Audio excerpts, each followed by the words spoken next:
Capítulo número 4, ya de nuestra escuela dominical. Ya iniciamos con este capítulo y hemos estado mirando lo que es el Espíritu Santo con relación a la creación.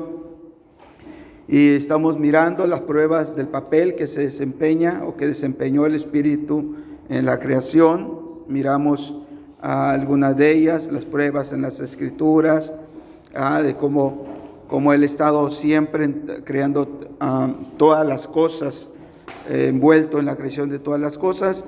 Y nos quedamos precisamente en ello, y nos quedamos ahí en la escritura de Isaías capítulo 40, verso 12 al 14. No sé si alguien por ahí ya lo tiene, que lo puede leer, por favor. Quien midió las aguas con el hueco de su mano y los cielos con su plomo, con 3 dedos junto el polvo de la tierra, y pesó los montes con alabanza y con pesas los collados. ¿Quién enseñó al Espíritu de Jehová o lo enseñó enseñándole? ¿A quién pidió consejo para ser avisado?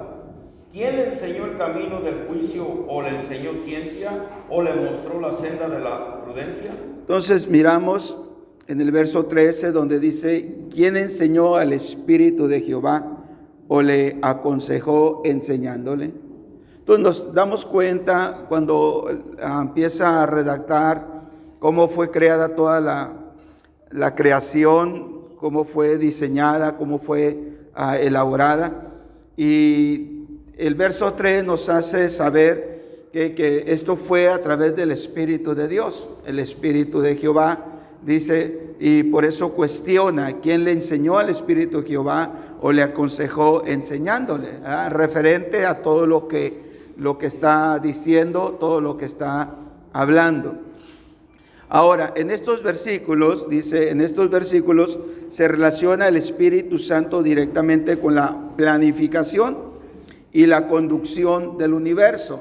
Entonces, el Espíritu Santo ahí ha estado siempre, y eso es lo que hemos estado mirando, cómo el Espíritu Santo ha estado siempre en todas las cosas, literalmente, en la creación del universo, en la creación de las cosas, pero también estuvimos mirando cómo Él también crea al hombre espiritual, porque es necesario que nosotros nazcamos de nuevo, ¿no? Entonces nos acordamos de Nicodemo, nos acordamos de que viene a Jesús de noche, le pregunta, el Señor le empieza a decir: te es necesario nacer de nuevo, y él cuestiona cómo es un hombre ya mayor puede entrar por segunda vez en el vientre de su madre y volver a nacer. Jesús le contesta: bueno, pues lo que es espíritu, lo que es carne, carne es, y lo que es espíritu, espíritu es. Entonces el Señor habla de una creación espiritual en el nuevo nacimiento.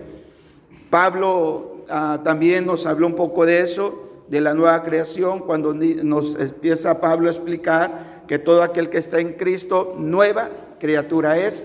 Las cosas viejas pasaron y todas vienen a ser hechas nuevas. Entonces, el Espíritu de Dios está envuelto en todo, ¿ok? En todo lo que es la creación. Ahora, esto nos da el ejemplo o nos da la idea para entender las palabras que se escribieron en Job. En Job capítulo 26, verso 13, si alguien lo tiene ahí. Su espíritu adornó los cielos, su mano creó la serpiente tortuosa. Entonces nos damos cuenta pues como Job, en esta palabra que se declara, nos empieza a decir cómo es que el Espíritu adorna los cielos. Entonces nosotros sabemos con qué estaba adornado o con qué está adornado los cielos, las estrellas, los planetas, todas las galaxias, todo lo que se conoce hasta ahorita. Es una maravilla, ¿no? De que no chocan unos con otros, ni un planeta se sale de su órbita, todo está alineado, el sol no. Bueno, miramos todo eso, ¿no? Entonces, cómo está adornado, cómo está puesto exactamente, ¿ok? Como Dios lo estableció, pero esto dice que viene por su Espíritu. Su Espíritu adornó los cielos. Entonces, interesante. Ahora, si bien dice algunas versiones traducen aliento o soplo, como la Biblia a Jerusalén, en lugar de espíritu, no pareciera haber razón válida para no traducir espíritu. porque al final de cuentas significa lo mismo, y para reconocer que con él, el texto, una referencia a la parte que la ocupó el Espíritu Santo en la creación. Entonces, por eso es que no hay alguna manera que nosotros podemos decir que se refiere a otra cosa.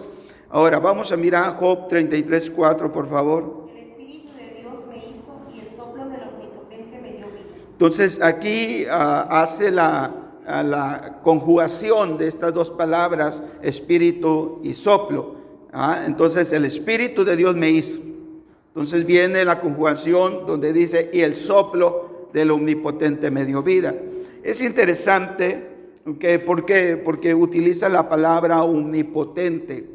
La palabra omnipotente, o sea, es una palabra en la cual nosotros debemos de saber que significa para Dios no hay nada imposible.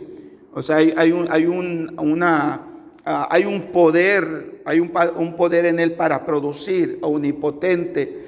Es como el poder que hay metido dentro de una semilla, para que está ahí un poder para poder producir. Usted agarra una semilla, digamos de limón, una semilla que usted a veces tira o a veces la masticamos y sabe amarga, pero usted agarra esa semilla y usted la siembra. Cuando usted siembra esa semilla que parece insignificante, esa semilla tiene dentro de ella metido un poder de fructificar. Entonces esa semilla empieza a producir, sin que usted lo sepa cómo, pero empieza a producir y empieza a crecer y empieza a desarrollarse hasta convertirse en una pequeña plantita. Esa pequeña plantita empieza a desarrollarse, empieza a alimentarse de los minerales, de todos los recursos de la tierra, el sol, el aire, el agua, y empieza a crecer hasta convertirse en un árbol. Entonces ese árbol de limones, ¿cuántos limones da? Yo he visto que a un árbol de limón se le pueden cortar hasta 6 o 8 cajas de limón. Son árboles que dan cientos de limones, pero todo comenzó ¿con qué? Con una semilla. Entonces, imagínate el potencial que tiene metido dentro de una semilla, que esa semilla puede producir un árbol que da cientos de limones, y cada cientos de limones, y cada uno de los limones tiene ¿de cuántas semillas? Tiene 4 o 6 semillas. Entonces, cuando usted tiene una semilla en su mano, usted realmente no tiene una semilla. Usted tiene un árbol, pero la verdad es que no tiene un árbol. La verdad es que tiene cientos de limones. Pero la verdad es que usted no tiene cientos de limones. La verdad es que usted ya tiene todo un bosque de árboles de limones. Entonces, pero todo esto está, ese es el ejemplo de la omnipotencia, Entonces, imagínate lo que está diciendo Job. Su Espíritu de Dios me hizo, ¿okay? Y el soplo del Omnipotente me dio vida. O sea, toda la omnipotencia, todo el poder para producir, ¿okay? Que está dentro de Dios, ¿okay? Lo que está metido ahí. Entonces, y ahí está el Espíritu de Dios produciendo toda esa omnipotencia que está metida ahí. Entonces, en este versículo se refiere a la obra del Espíritu en la creación del hombre, que los mencionados versículos apoyan entonces suficientemente la participación activa y clara, ¿okay? Es una participación activa y clara del Espíritu Santo en la creación. Entonces, muchas veces nosotros atribuimos a Dios que Él crea todas las cosas, pero muchas veces olvidamos, o sea, quién está envuelto en la creación. Y es por eso de que desde la creación nosotros empezamos a empezar a olvidar un poco, o no se nos enseña, o nunca hemos estudiado eso, de la relación que hay con el Espíritu Santo. Entonces el Espíritu Santo, estuvimos mencionando la vez pasada que el Señor Jesús dijo que cuando el Espíritu de Dios viniera, Él iba a traer convicción, que iba a convencer al mundo de 3 cosas mencionamos: de pecado, ¿de qué más? De justicia y de juicio. Entonces es el Espíritu Santo que es el Espíritu Santo que provoca que en la vida del hombre, que crea en la vida del hombre, que conmueve en la vida del hombre, que redarguye en la vida del hombre, es el Espíritu Santo. ¿Okay? Entonces nosotros muchas veces estamos muy alejados de ese conecte, ¿okay? De esa relación con el Espíritu Santo. Ahora vamos a ir un poquito más profundo. Vamos a mirar la prueba basada en este término de la palabra Elohim. Y esto lo encontramos al principio, o sea, en Génesis. Ahora, si bien esta palabra Elohim es una palabra plural, ¿okay? Es en plural genuino. No cabe duda entonces de que se trataba de un plural de majestad, más bien que de un plural numérico. O sea, cuando hablamos de un plural, Elohim está hablando de un plural de Dios. ¿Okay? Está hablando de un plural de Dios, no un plural numérico. Un plural numérico es decir 1, 2, 3, 4, 5, 6, es un plural numérico. Pero la palabra Elohim es una palabra plural de Dios mismo. ¿Por qué? Porque Dios es plural. Es cuando, ejemplo, es cuando usted va a una empresa y solicita trabajo, usted llena la solicitud, pero dentro de la solicitud le mencionan, le preguntan qué herramientas usted sabe desempeñar o manejar. Entonces usted le dice, no, pues yo sé usar el montacargas, sé usar herramienta eléctrica, serrucho eléctrico, sé usar máquina de soldar. Entonces usted es una persona, pero usted es plural. En su oficio usted es plural, porque puede hacer usted muchas cosas. Entonces la palabra Elohim, eso es lo que quiere decir, que Dios es plural, que Dios no solamente es uno en sí para hacer algo, sino es uno en sí para hacer muchas cosas. ¿Okay? Entonces es un Dios plural que hace muchas cosas. Por eso Pablo una ocasión dijo que la sabiduría de Dios es insondable, es profunda, o sea, inagotable. ¿Por qué? Porque así es. Entonces, ese es el sentido que tiene la palabra Elohim, ¿okay? De un Dios plural. O sea, que no, por eso es que usted no mira a árboles de una sola especie. ¿Cuántas especies de árboles habrá? Yo creo, no sé si hasta ahorita ya las contabilizaron todas las especies de los árboles, pero son cientos, miles. Árboles frutales también están contados por cientos. Ahora, lo mismo en nosotros. ¿Cuántos son iguales que nosotros? Ninguno. Entonces, ¿cuánta especie hay diferente de humanos? Millones. Peces del mar, por millones. Entonces, es un Dios único, pero es un Dios plural. ¿Okay? Por eso es la palabra, de aquí es donde viene la palabra Elohim. ¿Okay? Pero entonces esta palabra, ya en la siguiente hoja dice, el vocablo deja lugar para una revelación. Que esta palabra entonces nos deja un lugar para la revelación. Esto es importante, la revelación posterior, o sea, la revelación que iba a venir para lo que es el Nuevo Testamento sobre lo que conocemos como la Trinidad o la Trinidad. Y si bien la revelación del Antiguo Testamento nos enseñaba esta doctrina, o más bien no enseñaba esta doctrina o esta forma de ver a Dios, manifestado en Padre, Hijo y Espíritu Santo, la Trinidad mencionada, al mismo tiempo tampoco la excluía. Por eso es que en el Nuevo Testamento pues ya se hace más claro, más visible. Cuando el Señor Jesucristo fue bautizado, se abrieron los cielos y oí una voz. ¿De quién era la voz? Del Padre. Y luego después descendió una paloma. ¿A qué representaba la paloma? El Espíritu Santo. ¿A quién estaban bautizando? Al Hijo, a Jesucristo. Entonces en el Nuevo Testamento pues se hace más visible lo que se conoce como la Trinidad. Pedro también dijo que 3 son los que dan testimonio en el cielo. Entonces son cosas que desde la antigüedad, o sea, Antiguo Testamento, se revelaron, pero hoy se manifiestan lo que es en el Nuevo Testamento, la pluralidad de Dios. Dios es plural. Entonces, por tanto, dice, a la luz de lo que se enseña en el Nuevo Testamento en cuanto a la Trinidad, las muchas referencias que encontramos en Génesis 1, que se refiere a Elohim como el creador, incorporan la obra del Hijo y del Espíritu juntamente con la del Padre. De este modo, a la luz de la revelación del Nuevo Testamento, entonces Elohim constituye una prueba adicional del hecho de que el Espíritu Santo compartió la obra de la creación. Por eso es que cuando usted menciona, o usted lee en el original, que Elohim siempre se hace referencia al Dios plural, ¿okay? Al que Dios único pero plural, que no está haciendo una sola cosa, sino que puede ser muchas cosas.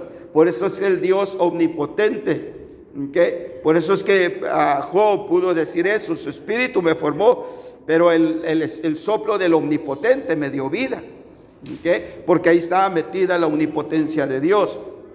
Bueno, vamos a mirar más en detalle los detalles de la participación del Espíritu en la creación, ¿okay? Y esto es muy importante, ¿okay? Esto es muy importante, ¿por qué? Porque cuando empezamos nosotros a tener este conocimiento, pero más que conocimiento, se empieza a revelar dentro de nosotros, entonces nosotros podemos contestar esta pregunta: ¿habrá algo imposible para Dios? ¿Por qué? Porque Dios es plural, porque para Dios no hay nada imposible, porque hay una omnipotencia de Dios, y esa omnipotencia de Dios lo hace a Él ser plural, o sea, arreglar o hacer todas las cosas como Él quiere, o arreglar todos los asuntos como Él quiere. Entonces nosotros servimos a un Dios que para Él no hay nada imposible. Entonces esto es lo que se tiene que revelar. Nosotros vamos a servir a Dios, escuche con atención esto, nosotros vamos a servir a Dios dependiendo de la revelación de ese Dios en nuestras vidas. Nosotros nunca vamos a servir a Dios más allá de lo que Él nos haya revelado en nosotros. Nunca. Por eso es que hay personas de que parece más enfrente que de otros que parece que se están quedando atrás. Y usted dice, ¿por qué? Es que no le echa ganas, es que no se compromete, es que no hace... No. Debemos de entender esta verdad todos. Nadie va a servir a Dios más de lo que Dios se le ha revelado a Él. Nadie. O sea, si tú lo sirves de esa manera, es de esa manera que Dios se te reveló. Si tú lo sirves de una manera que a mí me parece exagerada, es porque de esa manera Dios se te reveló. Pero ninguno de nosotros vamos a servir a Dios por igual. No, nosotros vamos a servir a Dios dependiendo cómo Dios se te ha manifestado, cómo Dios se te ha revelado. Es de esa manera que cada uno de nosotros servimos a Dios. ¿Okay? Porque no hay una regla. No hay una regla que digamos, todos tenemos que seguir esta regla. No hay una regla en sí. No hay una regla. Hay un mismo mensaje para todos, pero no a todos se les revela el mismo mensaje. Por eso los discípulos le dijeron al Señor: Señor, ¿por qué nos hablas a nosotros directamente, claramente? ¿Y por qué a ellos les hablas por parábolas? Es por eso. Porque no todos pueden recibir la misma revelación, porque no todos se comprometen de la misma manera. Entonces, usted y yo debemos revisar nuestra vida. Revisar nuestra vida. ¿Por qué debemos de revisar nuestra vida? Porque de la manera que tú sirves a Dios es la manera de que tú conoces a Dios. No hay otra. No, es que yo no hago lo que dice en esa iglesia. No, es que tú no estás haciendo lo que dice en esa iglesia. Es que tú estás haciendo conforme el Dios se te ha revelado.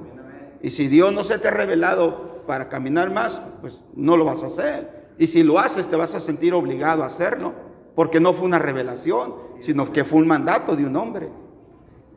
Bueno, sigamos. Entonces, los detalles de la participación del Espíritu en la creación, ¿ok? Estamos hablando del Espíritu Santo metido en la creación, y cuando hablamos de revelación, eso es lo que acabo de explicar. En primer lugar, la vida. Esta es la tarea fundamental del Espíritu en muchas áreas, incluyendo de la creación. Vamos a mirarlo en San Juan capítulo 6, verso 63. El Espíritu es el que da vida, la carne para nada aprovecha. Ok, sí. Las palabras que yo os he hablado son espíritu y son vida. Ok, el Espíritu es el que da vida. Eso es algo muy, muy importante, ¿ok? es muy importante. La carne para nada aprovecha. Ahora, esto es algo muy interesante que el Señor está hablando aquí, porque hay que entenderlo, el sentido de la palabra. El espíritu es el que da vida.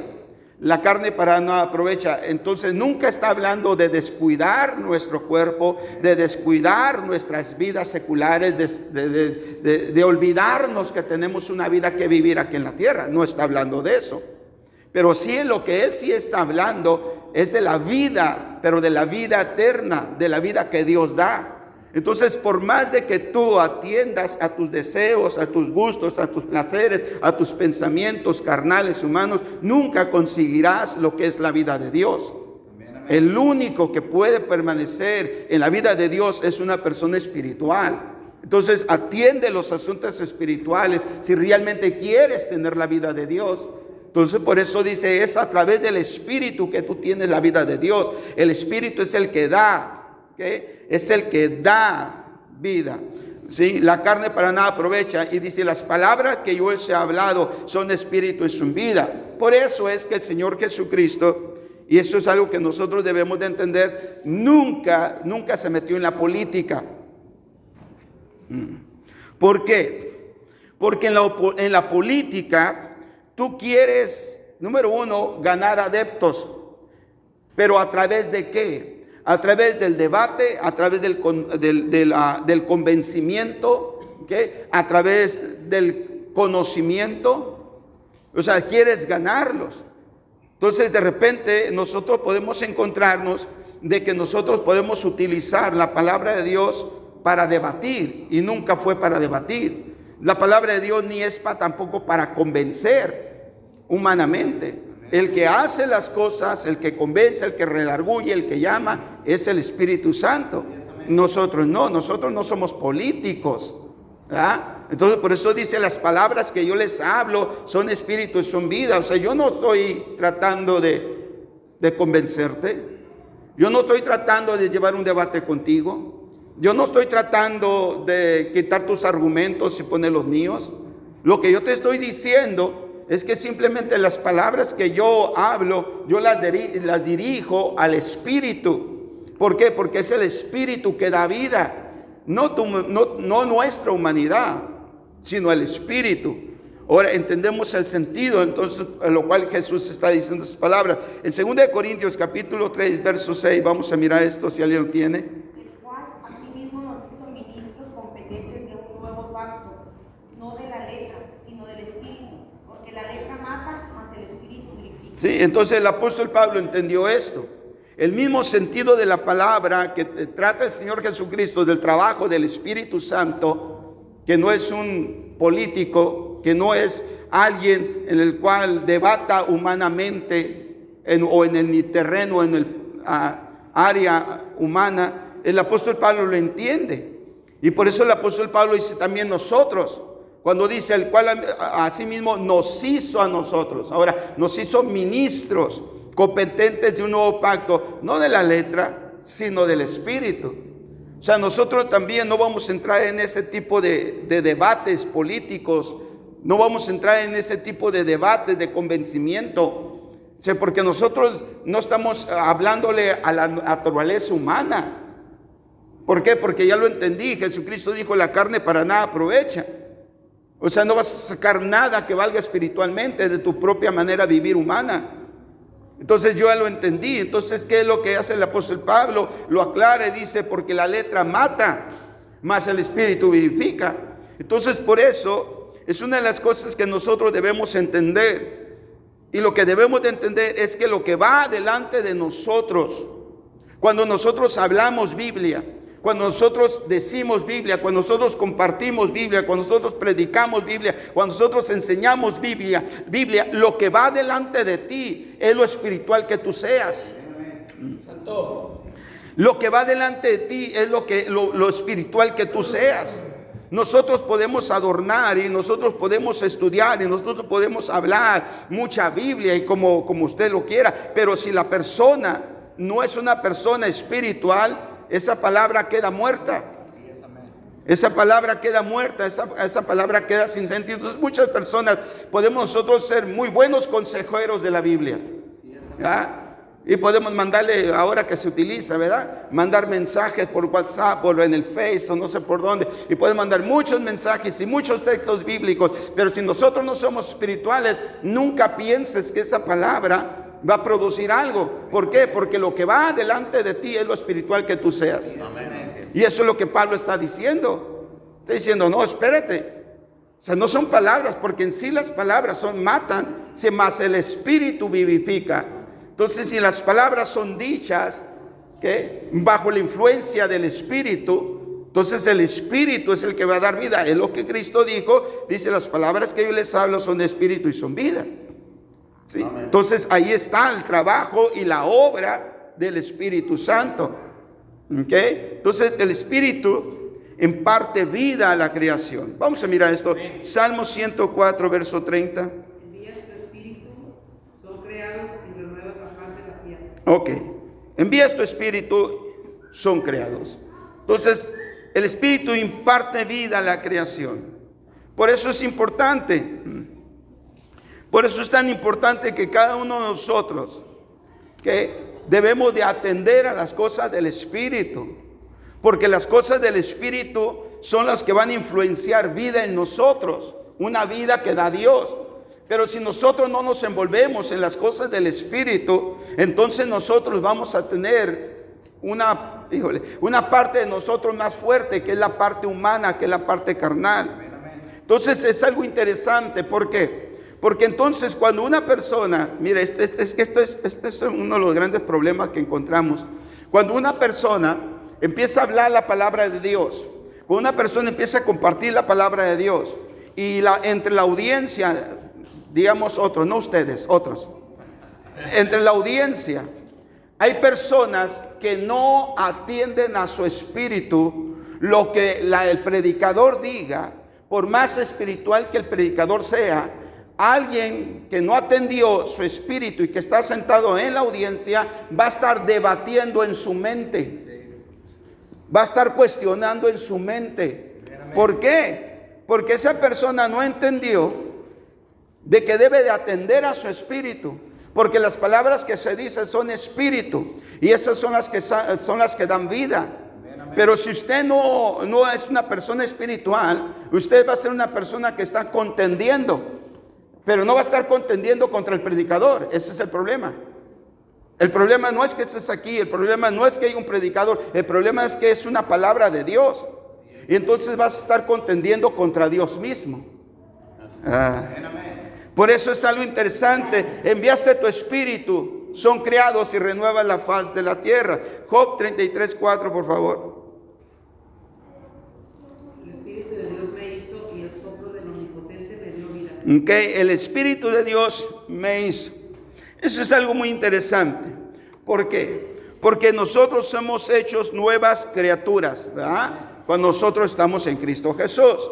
Ahora bien, el espíritu de Dios es el que crea, pero de repente nos pasa a nosotros, como se le dijo al profeta, ¿no? Ve a la casa del alfarero y ahí te haré oír mis palabras. Y descendí a la casa del alfarero, y aquí que el alfarero trabajaba en su rueda. Y el vaso que estaba haciendo, ¿qué pasó con él? Se echó a perder en sus propias manos. Porque de repente venimos a la iglesia, nos metemos, nos subimos a la rueda del alfarero, pero dentro y estando ya en las manos del alfarero nos echamos a perder. Cuando nosotros no respondemos al Espíritu. Por eso es algo interesante. El Espíritu de Dios me hizo. Hay algo que el Espíritu de Dios quiere hacer en este día. Amén. Hoy en este día. Sí, Señor. Si tú entiendes que el Espíritu de Dios te ha traído y estás puesto en la rueda del alfarero, tienes que entender de que no es que, me convenció el mensaje. No es de que, el pastor predicó bien. No es de que, dijeron las palabras que yo quería escuchar. No, sino que es el Espíritu de Dios el que va a formar algo en ti. Amén. Sí, Señor. Es el Espíritu que va a empezar a moldearte. Entonces por eso personas dicen, yo no cambio hasta que Él no cambie. Error. ¿Por qué? Porque no han entendido, no han conocido al Espíritu Santo en la creación. No han conocido que el Espíritu Santo es el que crea, el que modela. ¿Cuántas veces alguien, algún cristiano por ahí le ha haber dicho, Dios, cámbiame, transfórmame, usa mi vida? Y después venimos a la iglesia, escuchamos un sermón y nos salimos enojados. Oh, pues no, ¿qué le pediste a Dios, pues? ¿Qué le dijiste a Dios? Ah, no le entendí nada. Ah, no me convenció. ¿Por qué? Porque ignoramos al Espíritu Santo, ignoramos cómo trabaja el Espíritu Santo, que Él es el que crea, y Él está creando cosas nuevas dentro de nosotros. Por eso el salmo que leímos atrás dice, enviaste tu Espíritu, son creados, dice, y renuevas la faz de la tierra. Viene una renovación. Entonces el Espíritu de Dios me hizo, y el soplo del Omnipotente me dio vida. ¿Okay? El soplo del Omnipotente. Aquí quiero detallar otra vez. Y el soplo del Omnipotente me dio vida. A ver, dígalo conmigo. Y el soplo del Omnipotente me dio vida. Otra vez, dígalo. Y el soplo. Gracias. Escúchelo bien. Mire bien lo que usted está escuchando o lo que usted está leyendo. Y el soplo del Omnipotente, allá hablamos de la omnipotencia. Ahora la pregunta es, ¿habrá algo difícil para Dios que haga hoy en ti? No. ¿Habrá algo imposible que Dios no pueda hacer hoy en tu vida? No. ¿Cómo lo va a hacer? Él va a utilizar su soplo, Él va a utilizar su espíritu. Por eso es que enfatiza y juega con las palabras Job. Y por eso está diciendo estas palabras. ¿Okay? El Espíritu de Dios me hizo, pero dice, y el soplo del Omnipotente. O sea, si yo tengo un problema, si yo tengo una necesidad, si yo tengo algo dentro de mí, o una situación que yo no he podido cambiar, no importa. ¿Por qué? Porque el soplo del Omnipotente. O sea, Él pone a Dios como el Dios de lo imposible. Él pone a Dios como el Dios crea de la nada, de una pequeña semilla hace un gran bosque. Entonces el soplo del Omnipotente, es ese soplo del Omnipotente, ¿okay? Es el que me da vida, me dio vida. ¿Okay? Entonces el Espíritu imparte vida en la creación, en todo lo creado. Vamos a mirar en el orden. La creación tiene un orden, y eso es algo muy poderoso. Esto se deja ver en las aguas, en los cielos y en la tierra, en todo hay un orden. Vamos a mirarlo. Isaías 40:12. ¿Quién midió las aguas en el hueco de su mano y los cielos con su palmo? Con 3 dedos juntó el polvo de la tierra y pesó los montes con balanza y con pesas los collados. Ok, fíjense cómo utiliza medidas. Midió, palmo, 3 dedos, peso, balanza, pesas.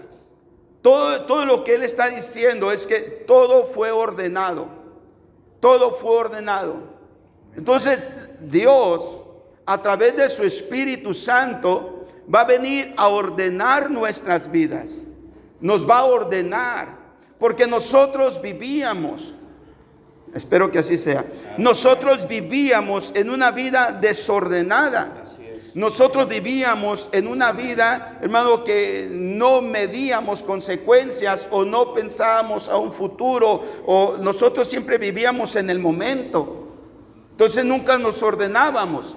Entonces hemos llegado a la iglesia, entonces el Espíritu de Dios empieza a ordenarnos, empieza a acomodarnos, empieza a medirnos. Estamos medidos en dinero, estamos medidos en tiempo, estamos medidos en salud, estamos medidos en posibilidades, estamos medidos en todo.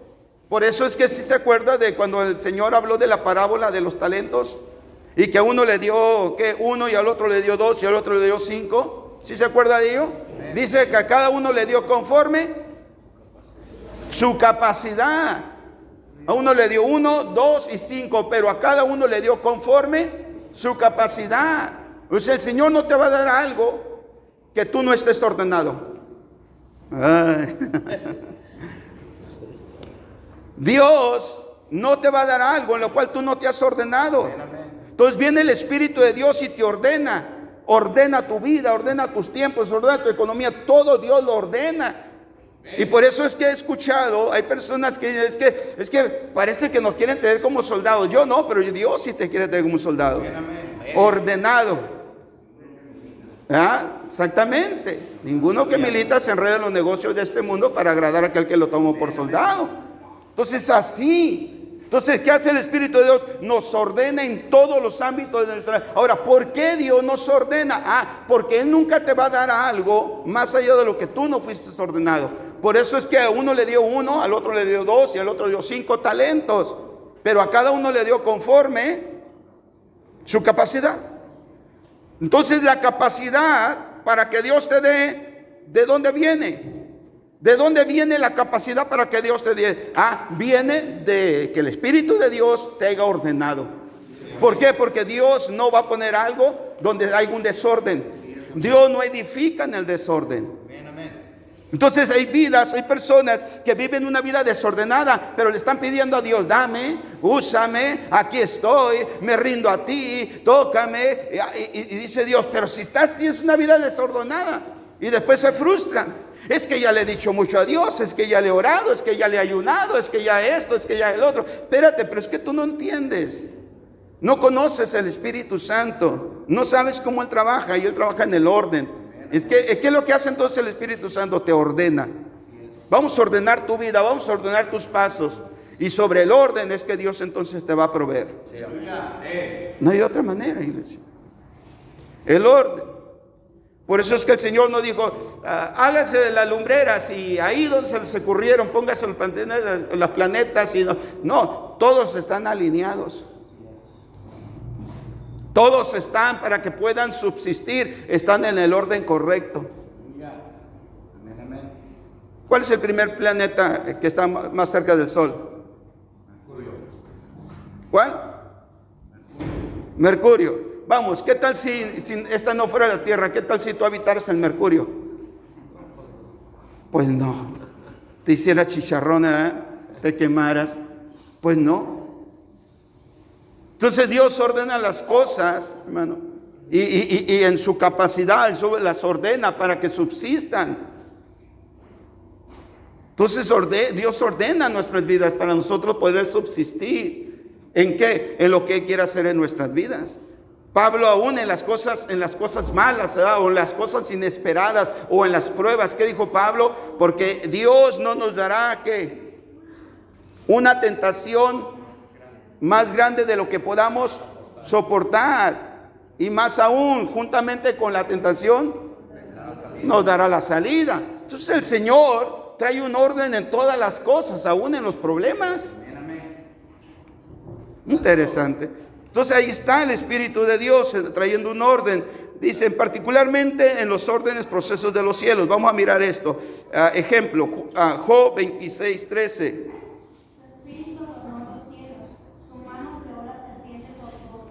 Ok.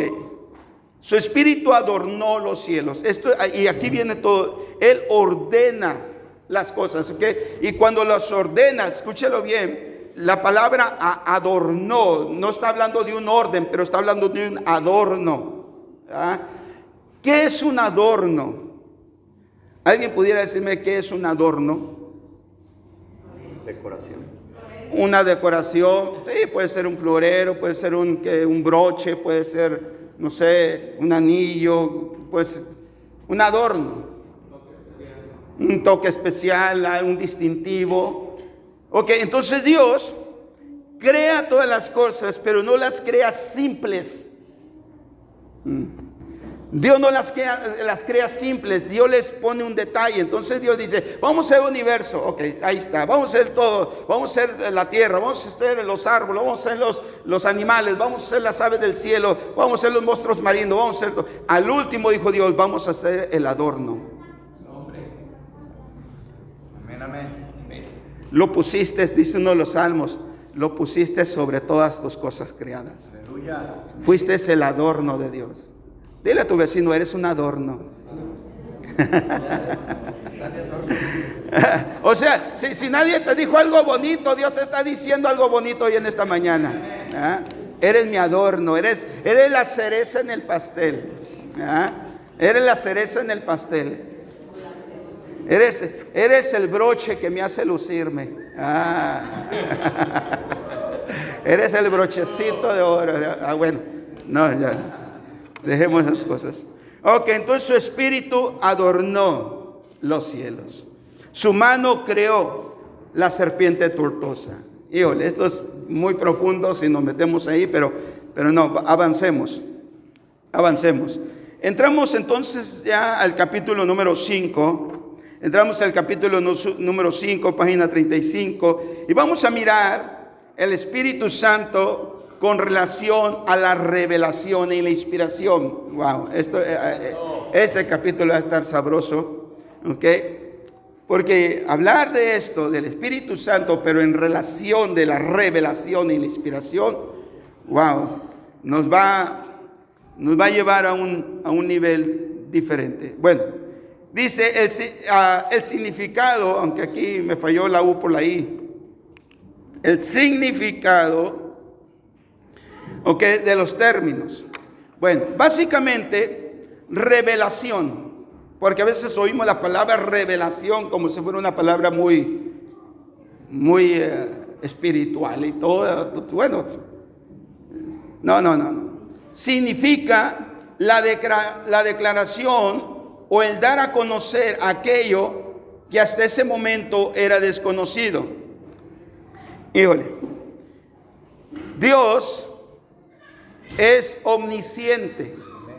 Cuando hablamos de un Dios omnisciente, estamos hablando de un Dios que todo lo conoce. Ya hablamos de un Dios omnipotente. Y usted y yo ya sabemos que mientras no se nos revele, porque lo podemos conocer, lo podemos saber, podemos tener esa escritura quizás de memoria del Dios omnipotente. Sí, una cosa es tener conocimiento, pero hasta que Dios no se te revele como el Dios omnipotente, tú no vas a ir caminando bajo ese Dios omnipotente. Porque muchas veces tú le preguntas a la gente, oye, Dios es omnipotente. Ah, sí, aleluya, gloria a Dios. Y nos ponemos muy espiranoicos. Y nos sentimos así, sí, Dios. Sí, pero cuando viene un asunto, cuando viene un problema, cuando viene una necesidad, cuando viene algo de que tienes que creerle a Dios, ahí nos frenamos. ¿Por qué? Porque tenemos el conocimiento, pero no nos movemos en el Dios omnipotente. Necesita venir una revelación del Dios omnipotente. ¿Para qué? Para yo moverme en eso. Tú nunca te vas a mover en algo que no se te ha revelado. Ahora, esto es revelación. Ahora, por eso Dios es omnisciente. Y tú y yo debemos de vivir en el Dios omnisciente. ¿Qué significa? Debemos de tener la revelación de que Dios no tiene secretos. Amén. Para Dios no hay secretos. Tú y yo podemos tener secretos hasta con la persona que dormimos. Amén. Tú y yo podemos tener secretos lo más personales posibles. Podemos tener esos secretos, pero Dios es omnisciente. Dios los conoce. No hay secreto para Dios. No hay nada oculto debajo del cielo que se pueda esconder. El salmista, me acuerdo del salmista, dice, si aún, dice, yo me voy a las profundidades, dice, aún me voy hasta el Seol, de allá, dice, me vas a sacar, de allá estará tu mano, allá estás tú. Lo mismo te son la luz que las tinieblas. Entonces, mientras a mí no se me revele que Dios es omnisciente, yo no voy a caminar transparente delante de Dios. O sea, no me va a importar a mí cómo es que yo vivo en mi casa. No va a importar a mí es cómo es que yo vivo en la escuela. No va a importar a mí es cómo yo vivo en mi trabajo. No me va a importar a mí cómo es que yo vivo entre mis amigos. No me va a importar. ¿Por qué? Porque no se me ha revelado que Dios es omnisciente. Pero cuando a ti se te revele que Dios es omnisciente, te vas a cuidar de todas las cosas diarias de tu vida. ¿Por qué? Porque se te ha venido una revelación. Eso es lo que es revelación. Entonces el Espíritu Santo está metido dentro de la revelación.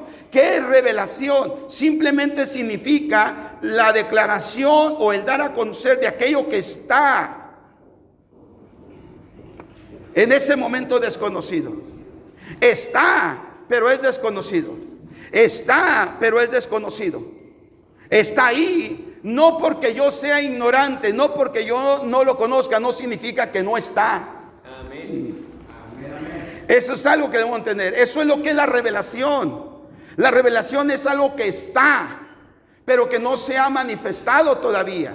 Pero no porque no se haya manifestado, no porque yo no lo haya experimentado, no significa que no esté. Amén.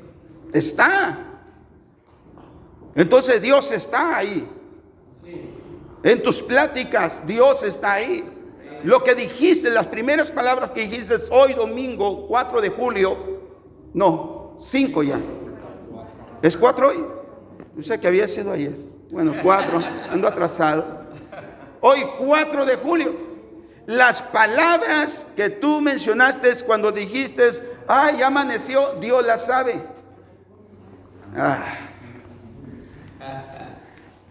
Cuando agarraste la ropa y dijiste a tu mujer, ándale, plánchame eso, Dios lo sabe. Amén, amén. Cuando dijiste, pues plánchalo tú, Dios lo sabe. Dios lo sabe. Él está. Aunque no se te haya revelado, pero Dios ahí está. Eso es la revelación. Revelación es algo que está, aunque todavía no se ha manifestado. Amén, amén. Eso es revelación. Entonces nosotros caminamos por revelación. Híjole. Por eso es que, híjole, la palabra fe es muy profunda. Sí, es amén. Pero después hablaremos de ella. Ahora, en relación con el material registrado en la Biblia, significa declarar o dar a conocer a Dios, ya que aparte de dicha revelación, Dios era un ser desconocido para el hombre. La revelación se refiere al material que se da a conocer y no al modo en que se da a conocer al producto o al producto resultante. Escúchelo bien. Nosotros tenemos el conocimiento del producto resultante, pero no sabemos nosotros la revelación de ese producto. Por eso es que nosotros hoy sabemos más verdad de lo que se nos ha revelado. No sé si alguien la agarró. Sí, es que nosotros sabemos el cómo. Nosotros sabemos que existe una pluma, pero tú no tienes la revelación de cómo se formó esa pluma. Nosotros sabemos que hay un Dios omnipotente. Nosotros sabemos que hay un Dios omnisciente, pero todavía a nosotros no se nos revela. Por eso es que nosotros queremos las cosas ya y queremos los productos terminados, pero no queremos los procesos de la revelación. No queremos los procesos de revelación, porque los procesos de revelación, hermano, se manifiestan cuando hay necesidad. Cuando tú tienes una necesidad del Dios omnipotente, entonces se te va a revelar ese Dios omnipotente, aunque sabes que existe. Sí, amén. Y por eso es que no queremos meternos en los procesos de la revelación, porque siempre la revelación viene cuando hay una necesidad. Santo. Híjole. El mayor libro de revelaciones que hay en la Biblia se llama Apocalipsis. El mayor libro de revelaciones se llama en la Biblia Apocalipsis. Pero ese libro se le fue revelado a un hombre que fue Juan, pero que fue metido en aceite, hirviendo. Querían matarlo, quemarlo. No murió Juan. Y Dios no quiso, no sé por qué, pero yo no sé cómo habrá quedado su cuerpo. Y como no quiso, fue llevado a la isla de Pasmos. No es una isla bonita como Islas Marías, que ya está más bonito, ya no es cárcel, no. Ni están las Islas Mujeres allá en Quintana Roo, no están playeras. Es una isla provocada de rocas volcánicas, dura, áspera. No se puede producir nada ahí, solamente es cuevas. Entonces ahí mandaban a los reos más peligrosos. Entonces vengo yo, debe ser metido en un bote de aceite, me quieren quemar hirviendo, pero no muero, no sé por qué, Dios no lo quiso. Pero no solamente con eso les bastó para decir ya déjenlo ir, sino que lo llevan a la isla de Pasmo, la cárcel más horrenda, ¿ok? Y más difícil para vivir, y llevan y lo meten ahí. Entonces ahí es cuando Juan recibe la mayor revelación que tú y yo conocemos en la Biblia. Por eso es que muchas personas quieren conocer, pero no quieren tener revelación, porque la revelación te viene en los procesos de necesidad. Santo. Por otro lado, la palabra inspiración, cuando tiene su sentido teológico, se refiere al producto, resultado, o sea, la Biblia. La Biblia ya es un producto, ya es un resultado, ¿ok? El significado común de la palabra, sin embargo, es llenar o soplar. Vamos a entenderlo. Segunda de Timoteo 3:16, por favor. Toda la escritura es inspirada por Dios y es útil para enseñar, para redarguir, para corregir, para instruir en justicia. Entonces, toda la Biblia es una revelación, es inspirada por Dios, es una revelación. Pero si usted estudia, si usted mira todos los hombres que completaron lo que usted tiene en sus manos y lo llama Biblia, se dará cuenta cómo recibieron tal revelación. Amén, amén. Pero nosotros queremos el producto terminado. ¿Ah? Nosotros queremos nomás un chasquido de Dios y que las cosas se hagan. Y dice Dios, no, te voy a meter en un proceso para que me conozcas. Amén, amén. Te voy a meter en un proceso para que te caiga la revelación. ¿Por qué? Te voy a decir por qué. Porque cuando las cosas no te cuestan, no las valoras, no las cuidas. No, ¿por qué? Porque no te cuestan. Te deshaces de las cosas como si nada. ¿Por qué? Porque no te cuestan. Pero cuando las cosas te cuestan, es diferente. Entonces dice Dios, no, yo no te puedo dar algo terminado, yo te voy a dar una revelación. Yo te voy a dar algo que te cueste para que lo cuides. Y es por eso que muchas personas tienen su estilo de vida muy diferente que otras. ¿Por qué? Porque muchas personas ya pasaron un proceso de revelación y ya su vida ya no es igual que las demás. Las demás andan en pachangas, en fiestas, en diversiones. ¿Por qué? Porque así es su vida, porque no han pasado un proceso de revelación. Pero las personas que pasan por un proceso de revelación dicen, no, yo no voy a desperdiciar lo que a mí se me ha dado. Yo no voy a desperdiciar lo que a mí se me ha revelado. Yo no voy a malgastar mi vida ni mi tiempo en las cosas en las cuales yo ahora entiendo, porque a mí ya se me fue revelado algo de Dios. Entonces yo ya no puedo estar así. Entonces por eso es una vida totalmente diferente. Por eso se lo dije hace rato. Por eso es que tenemos vidas diferentes. ¿Por qué? Porque tenemos revelaciones diferentes cada uno de nosotros. Entonces, ¿quién trae esa revelación? Bueno, vamos a llegar a ese punto más adelante. Ya ahorita vamos a terminar. Vamos a llegar a ese punto de cómo el Espíritu Santo es que trae la revelación.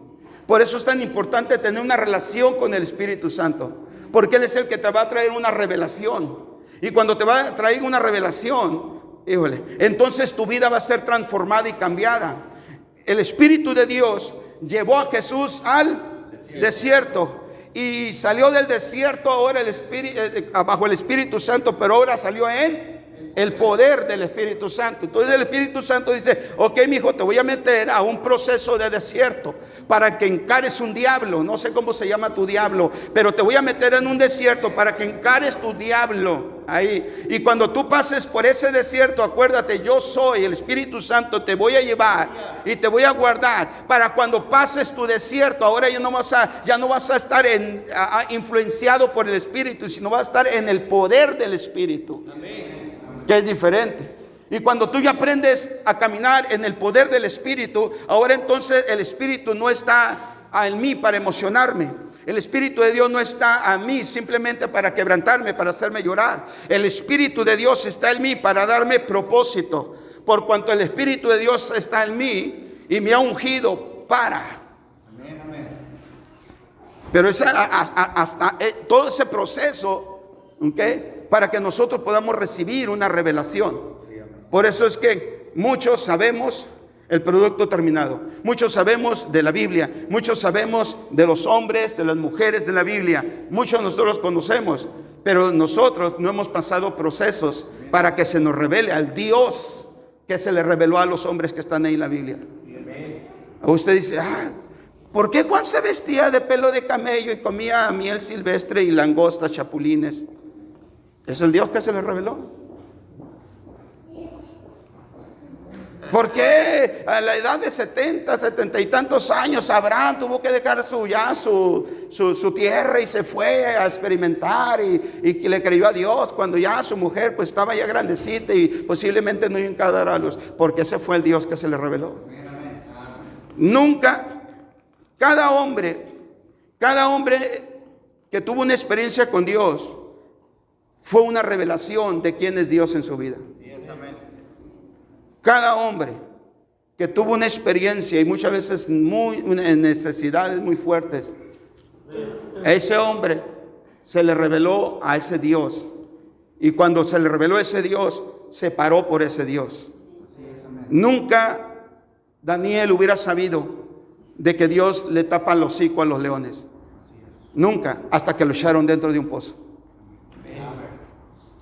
Tú nunca vas a saber qué tan grande es tu Dios hasta que no estés ahí. Póngase sobre su pie y nos quedamos aquí prácticamente comenzando el capítulo número 5.